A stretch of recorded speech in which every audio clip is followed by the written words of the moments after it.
This is such a big thing, right? Thank you. Come on, Jim. Good morning, Colin. Morning. Thank you very much for coming on the show. Fantastic. Thank you for being on the show today. Thank you for- I wanted to be kind of businesslike. Can I see the other girl? Hello and welcome to Qatar's first sports podcast, In the Game. I'm your host, Steve Mackey, and we can't wait to introduce you to everything that is sports here in Qatar and afar. We're going to be bringing you personalities, company owners, institutions, individuals that are making a real difference. So, with us, enjoy the journey. It's fun, man. Sports is fun. Everyone, thank you for listening. Please send us your feedback on Facebook, Instagram, or Twitter. And don't forget to review us on your favorite podcast app. Hello and welcome to In the Game, Qatar's first sports podcast. I am so excited today, and I'm privileged and honoured that you've joined us today. Please, everybody, please welcome Gerard AlKindy. Thank you so much for coming on the show. It's brilliant. Thank you. Thank you, Steve, for having me. Oh, dear me. I know that I've been chasing you for quite some time, and I've been a great admirer of yours with all the work that you've been doing, because where do you get the time to do anything for yourself? Are you? I didn't ask this before, but are you married? No. No. So now I can see you've got a bit of I time. have some bandwidth. Yeah. But you must be constantly busy. I'm so glad that you came in today. Constantly busy, yes, but not all the time. Not all the time. Can we begin? And it's like I could give you a rundown. And look, I would have 3 or 4 cards, but let's start your journey. What was it like? You come from Africa. Yeah. How did you get into sport? And when was that time that you can remember that was the day? I was just born in sport because I was born in a family of 5, and I'm the youngest. And all my siblings except one played sport at some point. My elder sister, both of them played basketball.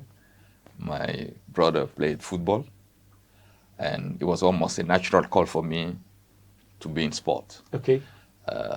They just paved the way for me. I was going with them to their games, to practices. Yeah, that was how I got into sport naturally. And then school, we didn't have much sport in primary school, but secondary school, I was in a small Catholic school. Yeah. And sport was part of the school life. Yeah. Yeah, they have teams, and then we play after class. It was just natural. I don't think I made any decision. I just followed the flow. Yeah, that's how I got in sport. And I played a little bit of football. We used to play also on the street with all the kids in the neighborhood, football. Yeah. But I didn't stay in football much longer. I had some knees problem, and then I dropped football, and I played basketball. Yeah. That's what I did most of my life. Played basketball intensively. I was playing every day. Secondary school, high school, and joined the club.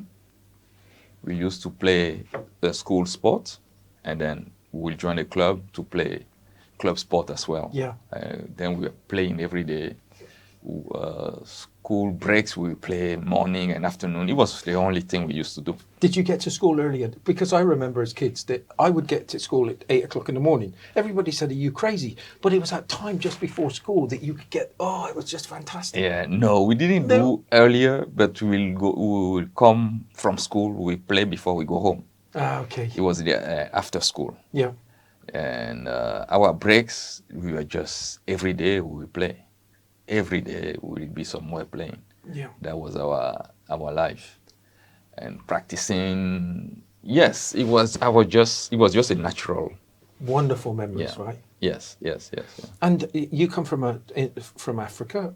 Yeah. Benin? Benin, yeah. Yeah. What's it like at Benin? Benin is like most West African countries. It is a small country compared to the big neighbor Nigeria. Francophone country, French speaking, with a lot of French influence. Yeah. But it's like any African countries, with things are relatively simple. Yeah. Yeah, there's no much complication.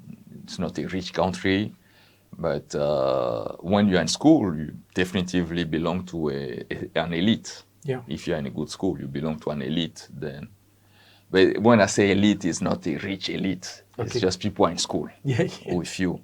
And that was our life was relatively simple. We didn't grow up with TV. TV came very late. Yeah. Then the only thing we had to do was be with each other as kids, as youth, and sport was one of the activities. Some of us were musicians, Yeah. but that was our life. And you've now, that whole thing is just taking you off into so many different areas involved with sport. Yeah. When did you realize that you had a skill in those areas? I know that you've been a coach of loads of things, Yeah. but you're an academic, right? Yes, when I look back, I didn't think about skill. I just love basketball. Yeah. And someone told me, if you love basketball, you need to practice every day. You need to play every day. And I was playing every day. I was in a small school. We were not the best. And we were just a few players. Then we would practice. Sometimes we practice before going to class in the morning Yeah. to play some tournament because we wanted to perform. Yeah. And performing was very important for us. And we practice every morning, go shower with in the house of a friend who was not too far from the school, and then we go to class. Yeah. In afternoon, we were back. But we were practicing, Yeah. and we just love it. I wasn't thinking career, I wasn't thinking anything. For us, with my friend, we just wanted to be good. Yeah. We just wanted to win our tournaments. And slowly we got better. And I joined the national team quite early. Okay. Yeah. And I was captain of the team. But for me, all this was just playing. It was just natural. It was playing. But that was a big honor, right? That was. Yeah, it was when I look back. Yeah. But it was just the way things are. We just have to do it. I had some teammates, much older. They selected me as captain. That's how I pursue the beginning of what I consider my journey in basketball. And finishing high school, I didn't pass my exam in Benin. I had the opportunity to go to the neighbor country, Togo, Okay. to finish earlier, a few months earlier, than if I had stayed in Benin to take it a year after. I went to Togo and I played basketball with a club there. And when I finished my exams, I played with them till September, and I moved to Côte d'Ivoire to go to the university. And the objective was just to play again, stay in school, but play. Yeah. And the league in Côte d'Ivoire was one of the best at least on the sub-Saharan Africa, if not the best. Yeah. And that was another journey. It was I joined a team that was the university team, but they played a national championship. And it was intense. It was playing, trying to go to school. And So let me get this right, and I'm trying to. I Yeah. try to put myself in the guest position. Yeah. So all you loved was the sport. It was just that Yeah. people were saying to you, "Okay, we've got the education side. Go to this school. Go to. I don't care which school you put me. I don't Yeah. care. Let me just play my basketball." Yes, yeah. Now, one of the questions I wanted to ask you. You say you wanted to play, and I understand sometimes when the responsibility of being a captain, did that affect you at all, or was it just something you found naturally? I think it was natural for me. Yeah. Yeah. It was natural. It didn't affect me to be captain. It was natural. Yeah. My teammates some of them are maybe 3, 4, 5 years older. Okay. Some a bit much older. But it was always about bringing everybody together and be the voice of the team. Yeah. Yeah, that was, and on the field, it was to motivate. I think it was more attitude than anything else. Yeah. Being positive and motivated, Yeah. and yeah, it was almost natural. You said you had your brothers and sisters, right? Yeah. What kind of a family was it? Was it everybody supported one another because you were all involved in sports? Yes. Yeah. Yeah. Yeah. And it's kind of it's funny how these things. I love the story about what you're saying. Is it? I don't care. I just want to play basketball. That's all I want to do.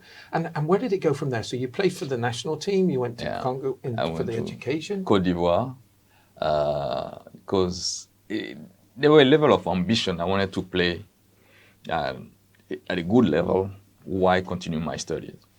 And Côte d'Ivoire was a good balance for me. Yeah. It wasn't too far. It was a good league with a lot of good players, African players from everywhere. And many of them were good, the best in their countries. Yeah. Côte d'Ivoire team, the national team, was one of the top teams on the continent. And it was a good match for me. Yeah. It was a step up from the Benin League, which was not very well managed at that time. There were a lot of politics. Togo was okay, but not enough. And Côte d'Ivoire was a good progress for me to go. And you just really have, in those industries, you've been all over the world virtually doing sports. So has it always been the driver, or is there opportunities from an educational perspective? I think it's both. It is both. I never thought about being a professional basketball player. I don't think I believed in being a professional, although I was almost professional in terms of the investment, time, and physical and mental investment. But I didn't think a career in sport as a player. Yeah. And when I played in Côte d'Ivoire, my last season, because I moved from Côte d'Ivoire after to go to Belgium, my last season I moved to a club where it was full-time basketball pretty much. Mm-hmm. And I stopped my studies because it didn't go well, and I was in science, too demanding. Playing and being at the university in science was a lot. And I decided to stop.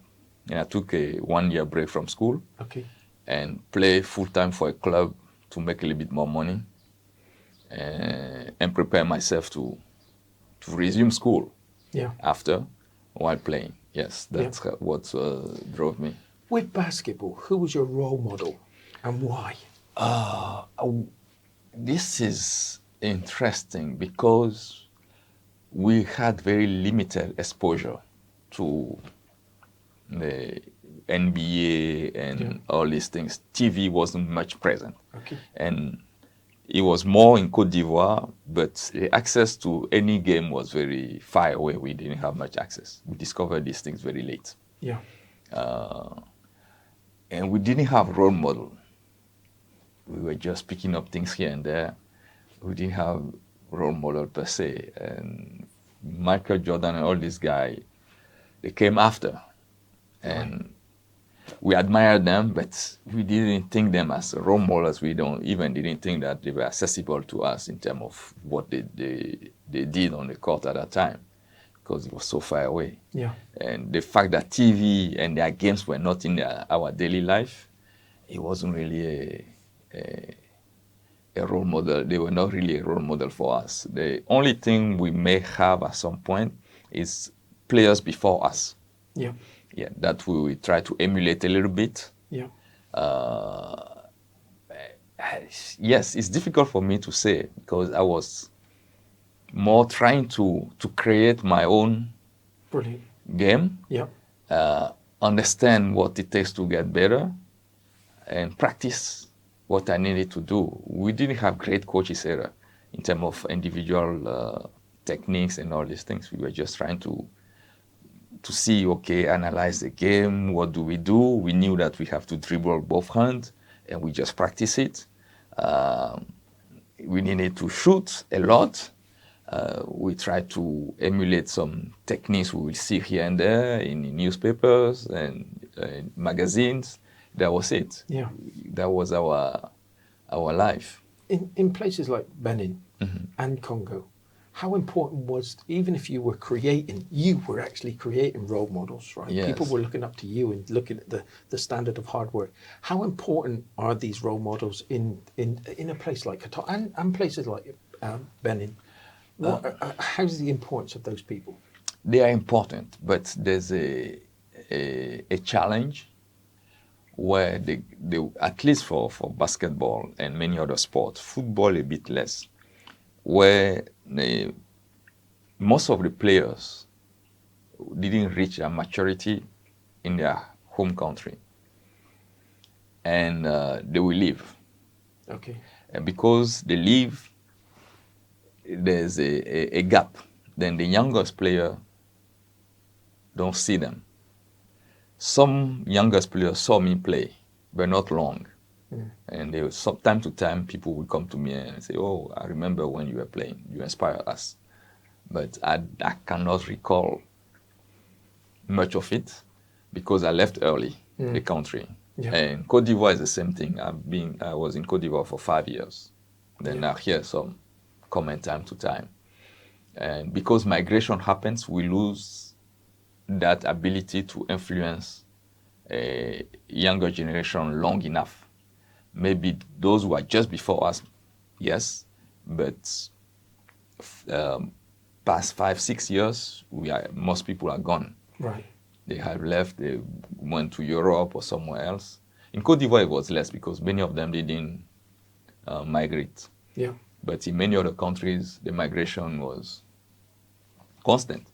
And also what I realized is the younger players don't have the ability to learn about the generation before. They don't know. Yeah. After 10 years, there's no archive, there's no movies, videos. Yeah. Then they don't know the generation before them. Right. And because they don't know, they cannot connect. Yeah. Last time I was in Côte d'Ivoire, I met one of them was my teammate. He had a career in France, and the other guy, we play each other. Yeah. He was an opponent. And we were talking. And they realized, I asked them, how do you share your life? He said, I don't share it. But all of them will wake up at 5, 6 a.m. Go shoot, have a shooting session by themselves, go to class. That's how they became great players. But the youngest players don't know any of these stories because nobody is telling these stories. Nobody is recording it. Nobody is taking care of transmitting these memories. Yeah. And that's a big gap, I think, in African sport in general. It's a big gap, yeah. You told me, and I hope you don't mind me, you told me that you were thinking about doing a podcast yourself. Yes. And it's so important that we do have these memories and we share stories because they're the stories. We sometimes think, I think Professor Camilla was a perfect example. We sat down, had an interview, and she just thought it was just an interview until it got published, and she saw all the comments that were coming back in floods of comments saying, that was wonderful, you were wonderful, the things that you've done. And then you start realizing what you're actually doing. And this must be the same for you, but I know you're doing loads and loads of stuff, but this must be the same for you. Sometimes you don't realize you're just doing it. Yeah, you just do. You just do it. Yeah, now, going on, and I'm sorry, but going on from this, you're doing some amazing things with in Africa right now with sports. Can you expand on some of those things that you're doing there? Amazing is very flattering. Yeah. I'm just doing. But somebody's got it. We've got to do it, right? We've got to all come together. And this is the reason for the podcast as well, because we want to all come together and do this. We want to spread the word. We want to put the spotlight on people and show that to what extent. What I'm involved in, we started this in 2004 when I was in the US. We met during one of these African Studies Association conference, a big conference with about Africa in all the social sciences. And we were a few with a focus on sport. Yeah. I wasn't in academia. I was on campus. I was working at the university. And a few other colleagues were engaged in the academic career as professor or administrators. And we met early morning, the last day of the conference. And with another friend, we decided to organize a conference. on African sport. Yeah. And we did the first conference in 2004 at Ohio University. And after the conference, it wasn't a big conference. It's maybe 40 presentations, a day and a half, but very, very tight and engaging. And the following year, we said, do we do it or do we not do it again? And the decision was to do it again. It required a lot of work because it's a small team. We're just a few. And they say, no, you cannot stop. You have to continue. And we continued till 2014. Okay. Yeah. Have a yearly conference almost. There's 2 years where we didn't have the conference, but every year we'll have the conference with the clear intention that the conference was to stimulate production of knowledge about African sport, to contribute by bringing people together, and to increase the level of engagement, academic engagement, research about African sport, because that is missing. That was the intention. Yeah. Till 2014, we had a conference at Ohio University. I was still there. And I came to Qatar.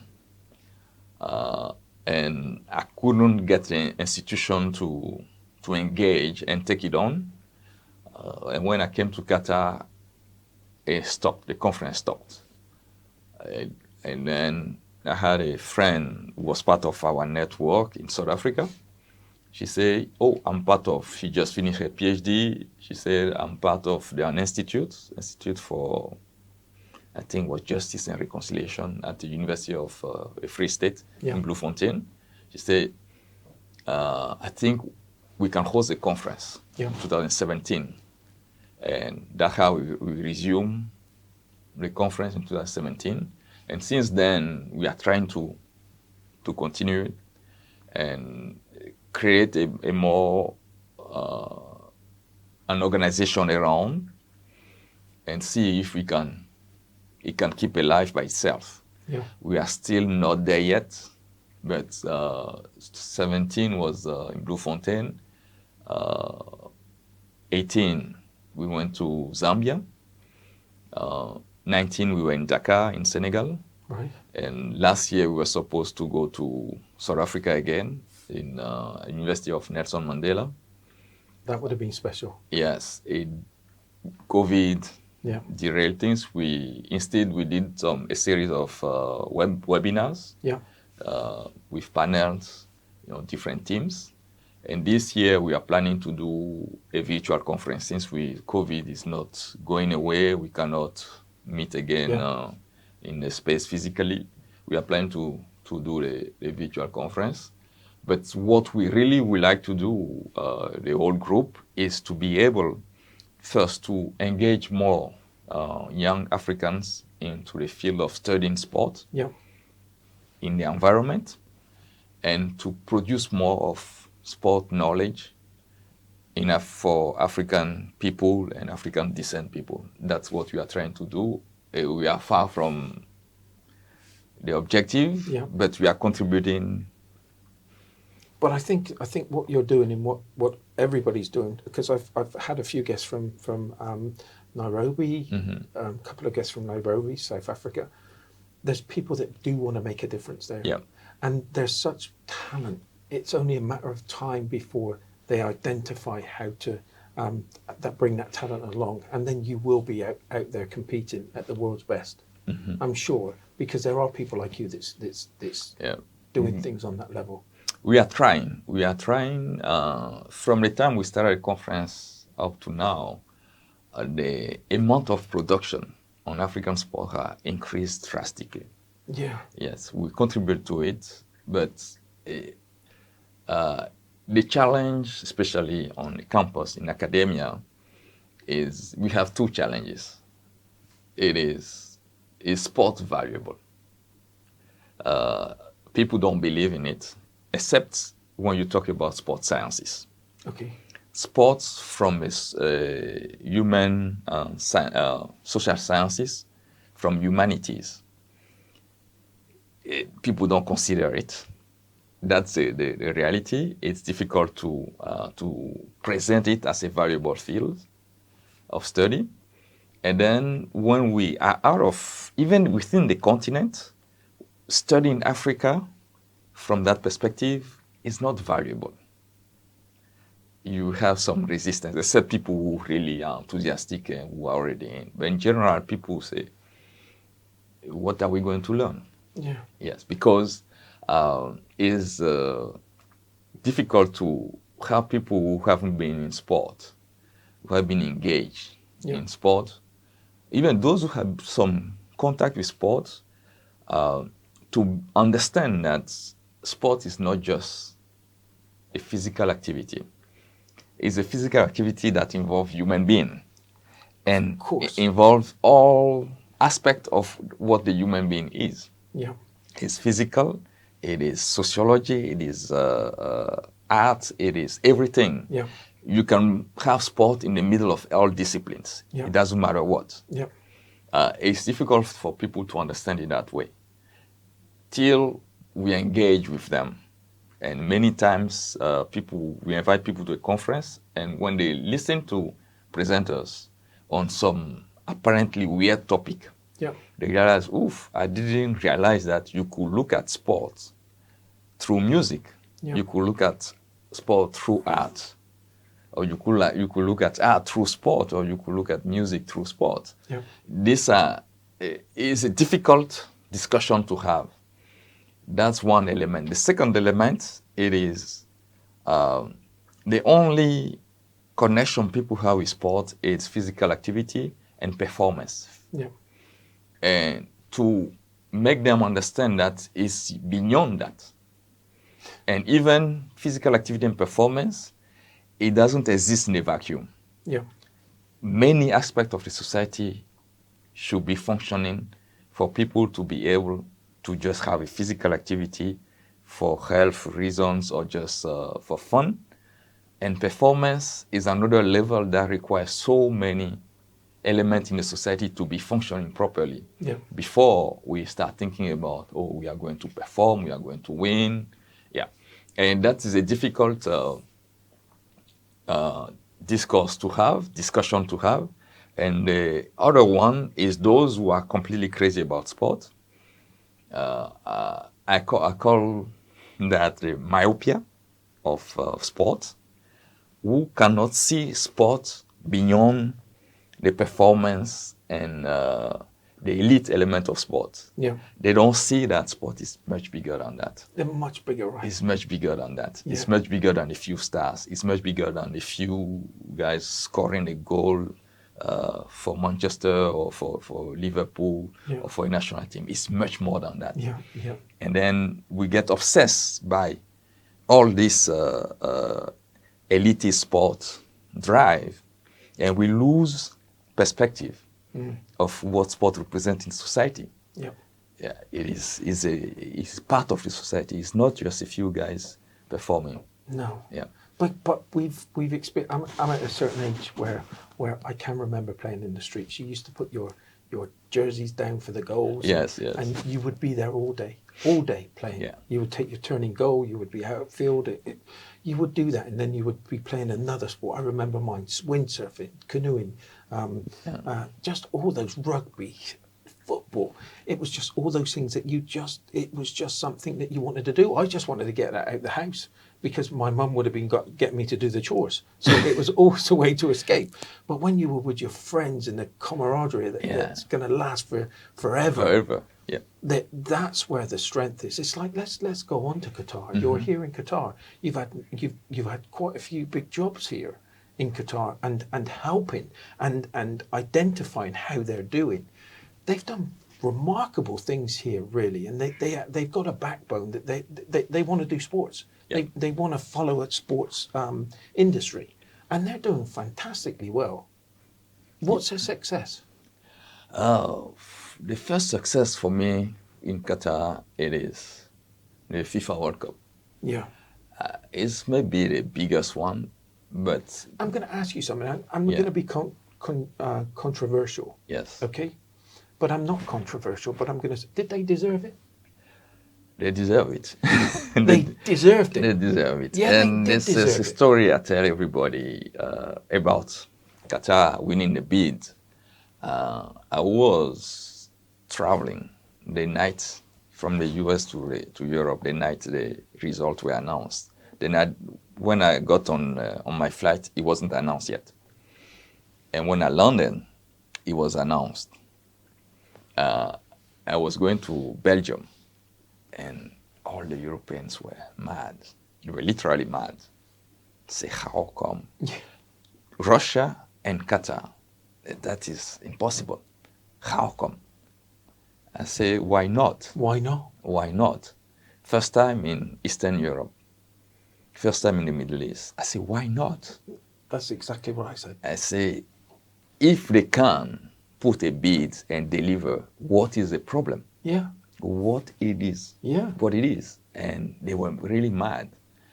But if we go back to the history of FIFA, the World Cup, it was a very Eurocentric event. It was dominated by Europe. And it was still dominated by Europe at many levels. Yeah.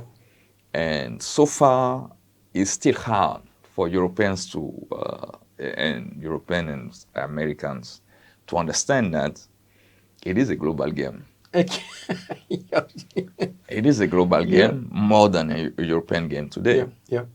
And because of that, the World Cup can be anywhere. It doesn't have to be in Europe. Yeah. It doesn't have to. It doesn't have to be in the US. They say, but Qatar doesn't have a culture of football. I say, but the US didn't have a culture of football when they hosted the World Cup in '94. Yeah. And how much is the culture of football was in Korea, and that doesn't define who hosts the World Cup or not. Yeah. Say, but they don't play football. I said, it doesn't define anything. Yeah. Yeah. And from a business perspective, it's even less a factor. The factor is to be able to host it, organize it properly, people to be there, and for FIFA to sell their broadcasting right and make money. Yeah. That's the end of the game in business-wise. Yeah. It's nothing else. Why not? But it was a very symptomatic of the Eurocentric perception of football and the World Cup. I don't want to say football, I say mostly the World Cup. And also, it brought back all the resentment of the Western world, because when we look at the World Cup hosting, since South Africa, the World Cup hasn't been in Western Europe. 2010, 2014, 2018, 2022. Yeah. It is in the south of the world. Yeah. And that is hard for the countries who believe that they own the World Cup. And the British, the Americans were just mad because they don't like to lose. They believe that they deserve everything that should come to them when they want it. Yep. The British think that they deserve. It's our God-given right. Yes, yes. But from a geopolitical perspective, for me, it was beautiful that the World Cup is here. It's so good we're talking like this, because we were talking about beforehand about how important, not just from a business level, but from a social, from what sport is for people inside. Yeah. That it had somebody had to bring it to the Middle East, somebody had to bring it to places like Russia, and there's going to be other places that it needs to go to too. But it kind of gives everybody, because we've experienced to a lot of, right? This is going to be so special for the region. And let's face it, you're an academic and you're dealing in the sports industry here in Qatar for some time now. It's going to be a great World Cup. It is going to be a great World Cup. It's unique. It's unique. Yeah. No, I don't think there's going to be anywhere else in the world that's going to be able to do this again. No. And you cannot blame Qatar for having the means to host the World Cup. Yeah. they have the means to do it. Why not? Yeah. It's going to be a great World Cup. It's going to be great. Yeah, I'm hanging around just for that. Yeah. Yeah. And what are you up to now? What are you doing at the moment? You're because you've done books, you've done papers, you've done studies, you've done. Yeah. What's right your next? now, I don't know. I don't have a set plan. I go with what comes my way, Yeah. and then I try to enjoy it. Yeah. And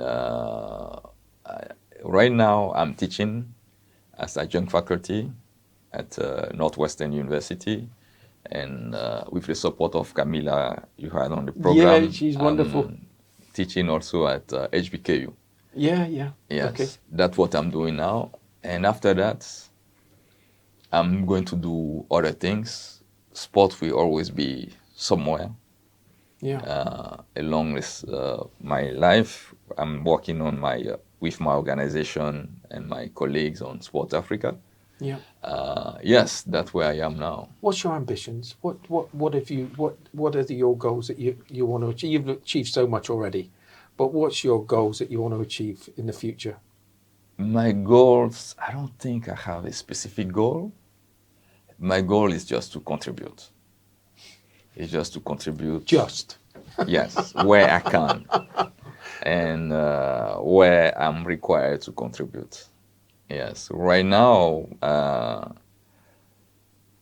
if I say I have a dream about what I'm doing with Sport Africa, is to see the study, to see Africans embrace sports beyond just trying to play and export players, to understand the dimension of it in the society, and to study, because society evolves either organically, naturally. Yeah. It's going to evolve anyway, but it evolves better when there's more intellectual learning and studying about it. Yeah. And work also on memories, because as African sports, memories, it's limited because we don't produce. Yeah. We don't write enough. South Africa does a little bit of it, if not a lot. But the rest of the continent needs to embrace that element, because that memory is going to help to structure more what Africa does in terms of sports. It's going to help to bring more people to embrace it and to improve it. And that's really what, if I can contribute to that, I'll be happy. If I can contribute to share what I understand, even if it's not absolute, if it's not rocket science, at least share it. That's really what matters to me. But Africa is a sleeping giant right now. If people could come together, like you said, but like you're trying to do, and get behind the sport, you're a sleeping giant. There's going to be incredible talent coming out of Africa. Mm-hmm. Yes, Africa has a unique potential. I think it's a unique potential. I don't think we have realized it yet. What I say we haven't realized it yet is because we are not thinking about the potential. Mm-hmm. Basically, we want to do, but how do we do? For what purpose? And that's what will drive us. We're hoping you're going to be one of those people that drive this forward. I'll contribute. I'm just one human being. There's so much one person can do, and that's why I really want. Or when I have the opportunity, my message is we cannot do anything by ourselves. No, we cannot. Yeah. We are too small. Individual initiatives, they are great, but they don't go that far in terms of impact. Then we have to be more purposefully collective, or mutualize what we have and what we do. Yeah. It has to be a strong drive. Yeah. Understand that if we don't hold each other's hand, we are not going to go far. Yeah. There's for all kind of political, historical reasons, we try to go by ourselves. Some people achieve great things by themselves, but the impact, the societal impact, remains limited when you are by yourself. Yeah. But when you have a wave, yes, then you have a major impact. Yeah. And when we also need to integrate more the needs to study what we do, who we are, who we were, and value that knowledge we are going to build and continue building to move on. That's really things that we have to work on very hard. And then the giant will start moving. But I think this COVID period has been a terrible period. But you just saying that's what we've got to learn. We've got to learn with what you've just said through this period, what we've gained from this whole process and how we go forward. I know it's kind of nearly decimated sports in so many ways, but we've just got to learn from those lessons, right? And it's like everything in life, like you were saying, the way that Africa's going to go forward. And I'm sorry to bring it into the COVID, but that's exactly, we've just gone through this whole learning process. We've got to learn from it and we've got to go forward. And the only way that we're going to go forward, and I know we can't do that at the moment, but it's by holding hands and getting through together. With your saying about Africa, there are so many people that want to get Africa going right now. We were talking before the podcast about individuals that are trying to make a real difference. I wish you every success in the future, really I do, because there's some wonderful people that want to push it forward. But we've got to do all those things. We've got to learn from what we've gone through. Yeah. And just come together, be that team. Yeah, we are. I think collectively we are better. And our network is okay, and we are connected with other network. I see it. I may be impatient. Yeah. But I see some. I'm going to help you progress. as much as I can. I want to help you. I give you my word. I'm going to help you. Any podcast you want to do, it's kind of there, because I think your word is going to be really, really kind of taken real serious with other people. As you said, we've got to come together. Yes. But we've got to start somewhere. Yeah.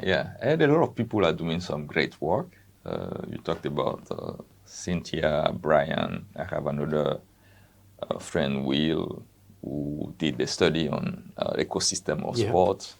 Brian, he's coming on the show. Brian, yes. And Jamil, he just organized a conference on football. Right. Yes, and I have my colleagues in the US who are historians of sport, politicals. Peter Aleji, that's somebody you can get on the show too. He's a scholar he's an historian of African sport. Yeah, please. Yeah.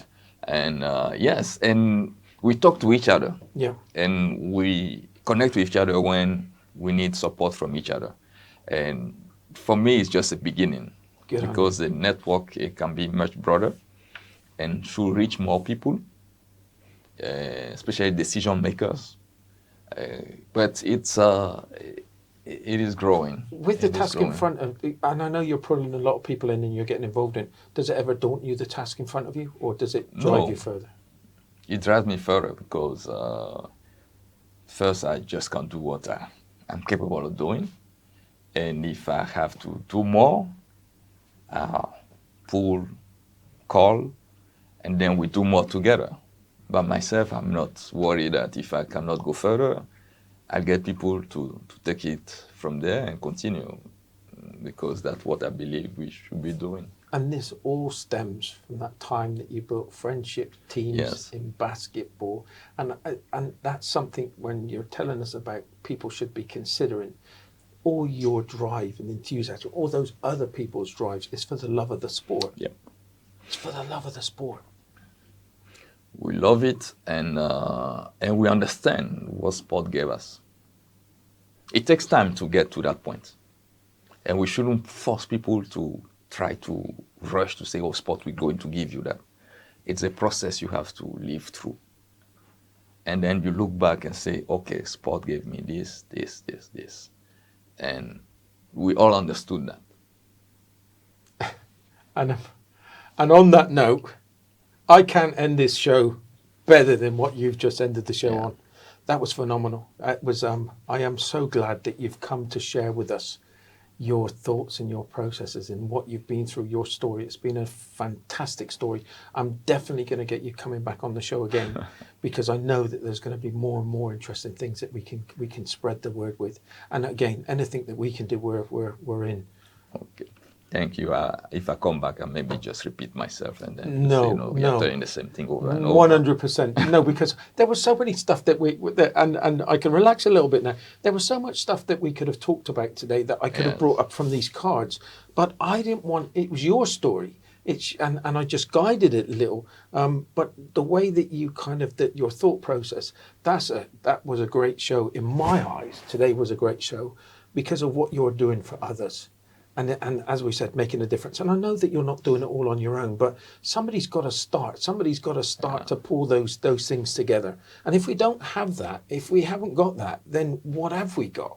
It's like this sports is such a leveler. It's such one of those things when you come together from a social perspective. It's just an amazing feeling. And being part of this podcast is an amazing feeling. Meeting people like you, I look at it and go, because I try to live your story through my eyes. And I'm thinking, oh my word, that was fantastic. Thank you. I do with people. Yes, that's what I do. It was a fantastic show. Everybody, thank you so much for listening today. I hope you've enjoyed it as much as I have. Please make sure you like us on all of the podcast apps that you're listening to this on, or YouTube, Facebook. Give us a tick, give us a like. It always helps. Thank you very much for listening. Till next week, see you there. Thank you so much indeed. Thank you, Steve.